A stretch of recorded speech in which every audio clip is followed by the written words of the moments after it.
दोस्तों, आप सभी का SRH कहानियां में स्वागत है। आज की कहानी का शीर्षक है डॉक्टर और वैज्ञानिक। अच्छा, मेरा स्टेशन आ गया है, मैं चलता हूँ। ईश्वर ने चाहा तो फिर मुलाकात होगी। इतना कहे वो अपना बैग उठा ट्रेन के डिब्बे के दरवाजे तक पहुँच गए। मैं अवाक हो उनका सीट से उठना और दरवाजे की ओर जाना देख रहा था। इतने समय का साथ था और उनसे बातचीत का दौर अब अंतिम पड़ाव पर था। रेलगाड़ी की रफ्तार धीरे धीरे कम होती गई और वारंगल स्टेशन का प्लेटफार्म आ गया। ट्रेन के रुकते ही उन्होंने मुझे एक बार देखा और एक मधुर मुस्कान के साथ हाथ हिलाकर उतर गए। मेरी नज़र उनका पीछा करती रही, पर कुछ ही क्षण में वो मेरी आंखों से ओझल हो गए। रेलगाड़ी कुछ समय के पश्चात सीटी बजाने के बाद चलने लगी और फिर उसने गति पकड़ ली। मैं बीते हुए समय के भंवर से बाहर आया और अपने आसपास देखा। कुछ नहीं बदला, बस वो नहीं थे जो पिछले 9-10 घंटे से मेरे साथ यात्रा कर रहे थे। अचानक मुझे उनके बैठे हुए स्थान से भीनी खुशबू का एक झोंका आता प्रतीत हुआ। मैंने आश्चर्य से एक स्लीपर क्लास रेलगाड़ी के डब्बे में फैली खाने की गंध, टॉयलेट से आती बदबू और सहयात्रियों के पसीने की बदबू की जगह एक भीनी महक से मेरा मन प्रसन्न हो गया। परंतु मेरे जहन में सवाल थे कि ये बदबू भरे वातावरण में यह भीनी भीनी खुशबू कैसे फैली।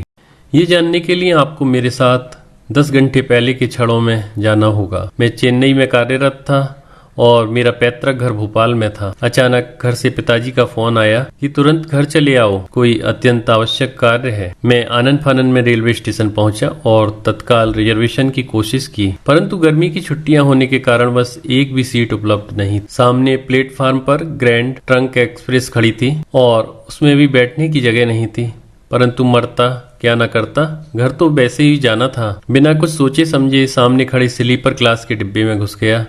मैंने सोचा इतनी भीड़ में रेलवे टीटी भी कुछ नहीं कहेगा। डिब्बे के अंदर भी बुरा हाल था। जैसे तैसे जगह बनाने हेतु एक बर्थ पर एक सज्जन को लेटे देखा तो उनसे याचना करते हुए बैठने के लिए जगह मांग ली। सज्जन मुस्कुराए और उठकर बैठ गए और बोले, कोई बात नहीं, आप यहाँ बैठ सकते हैं। मैं उन्हें धन्यवाद दे वहीं कोने में बैठ गया। थोड़ी देर बाद ट्रेन ने स्टेशन छोड़ दिया और रफ्तार पकड़ ली। कुछ मिनटों में जैसे सभी लोग व्यवस्थित हो गए और सभी को बैठने का स्थान मिल गया और लोग अपने साथ लाया हुआ खाना खोलकर खाने लगे।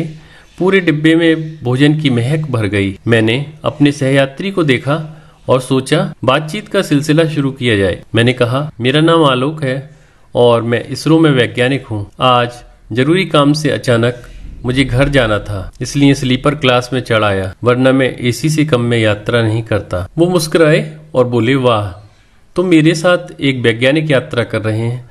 मेरा नाम जगमोहन राव है। मैं वारंगल जा रहा हूँ। उसी के पास एक गांव में मेरा घर है। मैं अक्सर शनिवार को घर जाता हूँ। इतना कहकर उन्होंने अपना बैग खोला और उसमें से एक डिब्बा निकाला। वो बोले, ये मेरे घर का खाना है, आप लेना पसंद करेंगे। मैंने संकोचवश मना कर दिया। अपने बैग से सैंडविच निकालकर खाने लगा। जगमोहन राव, ये नाम कुछ जाना पहचाना सा लग रहा था, परंतु इस समय याद नहीं आ रहा था। कुछ देर बाद सभी लोगों ने खाना खा लिया और जैसे तैसे सोने की कोशिश करने लगे। हमारी बर्थ के सामने एक परिवार बैठा था, जिसमें एक पिता, माता, 2 बड़े बच्चे थे। उन लोगों ने भी खाना खाकर बिस्तर लगा लिए और सोने लगे। मैं बर्थ के पैताबे में उकड़ू बैठकर अपने मोबाइल में गेम खेलने लगा। रेलगाड़ी तेज रफ्तार से चल रही थी। अचानक मैंने देखा कि सामने वाली बर्थ पर 55 से 57 साल के जो सज्जन लेटे थे, वो अपनी बर्थ पर तड़पने लगे और उनके मुंह से झाग निकलने लगा। उनका परिवार भी घबरा कर उठ गया और उन्हें पानी पिलाने लगा, परंतु वो कुछ भी बोलने की स्थिति में नहीं थे। मैंने चिल्लाकर पूछा, अरे कोई डॉक्टर को बुलाओ, इमरजेंसी है। रात में स्लीपर क्लास के डिब्बे में डॉक्टर कहाँ से मिलता। उनके परिवार के लोग उन्हें असहाय अवस्था में देख रोने लगे। तभी मेरे साथ वाले जगमोहन राव नींद से जाग गए। उन्होंने मुझसे पूछा, क्या हुआ। मैंने उन्हें सब बताया। मेरी बात सुनते ही वो लपक के अपने बर्थ के नीचे से अपना सूटकेस को निकाले और खोलने लगे। सूटकेस खुलते ही मैंने देखा उन्होंने स्टेथोस्कोप निकाला, सामने वाले सज्जन के सीने पर रखकर धड़कनें सुनने लगे। 1 मिनट बाद उनके चेहरे पर चिंता की लकीरें दिखने लगीं।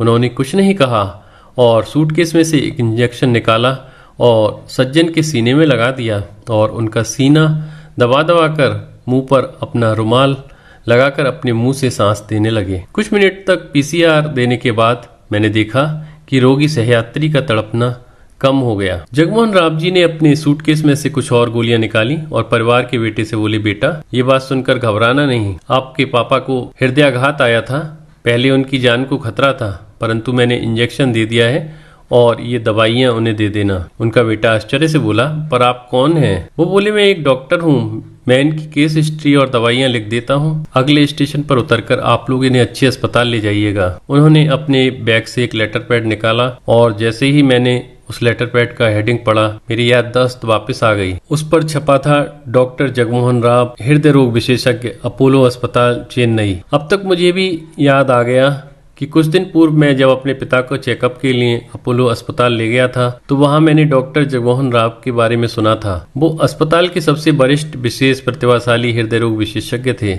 उनका अपॉइंटमेंट लेने के लिए महीनों का समय लगता है। मैं आश्चर्य से उन्हें देख रहा था। एक इतना बड़ा डॉक्टर स्लीपर क्लास में यात्रा कर रहा था और मैं एक छोटा सा तृतीय श्रेणी वैज्ञानिक घमंड से एसी में चलने की बात कर रहा था और ये इतने बड़े आदमी इतने सामान्य ढंग से पेश आ रहे थे।